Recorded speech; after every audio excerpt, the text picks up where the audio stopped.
మంచు మనోజ్ తన కొత్త music project మోహన రాగ మ్యూజిక్ ను ప్రారంభించబోతున్నట్లు ప్రకటించారు.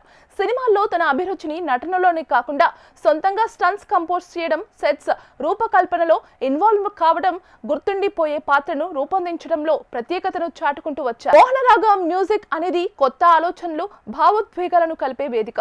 ఈ కంపెనీతో మంచు మనోజ్ ఒక కొత్త సృజనాత్మక అధ్యయనాన్ని ప్రారంభిస్తారు. కొత్త టాలెంట్ ను ఎంకరేజ్ చేయడం, ప్రయోగాత్మక సంగీతాన్ని ప్రోత్సహించడం, భారతీయ అంతర్జాతీయ ప్రేక్షకుల హృదయాలను హత్తుకునేలా సరికొత్త సంగీతాన్ని రూపొందించడమే దీని ప్రధాన లక్ష్యం. ఈ పేరుకి ప్రత్యేకత ఉంది. అదేంటంటే తండ్రి కొడుకులిద్దరికీ అత్యంత ఇష్టమైన రాగం మోహన రాగం. ఒరిజినల్ సింగిల్స్, కొలాబరేషన్స్, కొత్త రకమైన మ్యూజిక్ ప్రాజెక్ట్స్ ఈ లేబుల్ నుంచి రాబోతున్నాయి. మోహన రాగ మ్యూజిక్ కంపెనీతో జరగబోయే అతిపెద్ద ఇంటర్నేషనల్ కొలాబరేషన్ గురించి వివరాలు త్వరలోనే వెల్లడి కానున్నాయి. ఇది తెలుగు సంగీతాన్ని ప్రపంచ వేదికపైకి తీసుకెళ్లే కీలకమైన పరిణామంగా కనిపిస్తోంది.